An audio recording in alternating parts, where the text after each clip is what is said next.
ওবা এটা জামাতত এমপি বলে কি মানে প্রধানমন্ত্রী নয় না ত্রাণ সামগ্রী নদেন না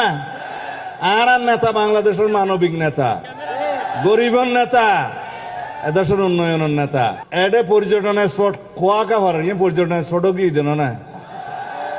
লবণের ন্যায্য মূল্য পাওয়া শুরু করছে ইনশাআল্লাহ মাননীয় প্রধানমন্ত্রী অচিরেই ঘোষণা করিব ন্যূনতম দাম ৮০ হলো ৭০ পাইব দাবি দেওয়া যা দিয়া পরে দিয়ে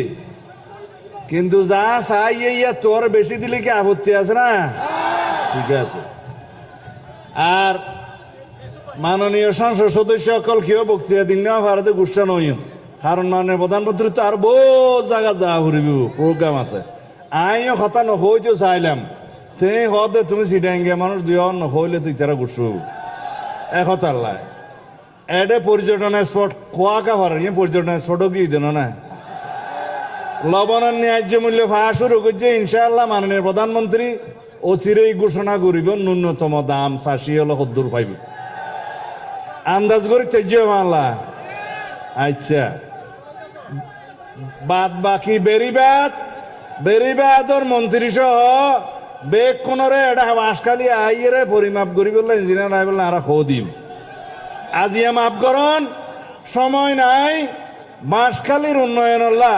যা যা করা পরে মাননীয় প্রধানমন্ত্রী করিব লোয়াগারাও তো সাতকান্যার আর বড় ভাই শাহজাহান চৌধুরী জামাতের এমপিরি এডও কিছু ত্রাণ সামগ্রী দিয়া যাইব আনলে হবে তো বাঁশখালী দিও বা আনা মানুষ না দিয়া যাইব এটা বাঁশখালীর এমপি সাহেব আইসে এখন আরা কোনো ভেদাভেদ নগরী ওবা এটা জামাতত এমপি বলে কি মানে প্রধানমন্ত্রী নয় না ত্রাণ সামগ্রী নদেন না আর নেতা বাংলাদেশের মানবিক নেতা গরিবর নেতা এদেশের উন্নয়নের নেতা ইনশাআল্লাহ কোনো বৈষম্য নহব খোদা হাফেজ আই আহ্বান করির মাননীয় অর্থমন্ত্রী জনাব আমির খসরু মাহমুদ চৌধুরী আইয়ের দুই কথা হন সালাম আলাইকুম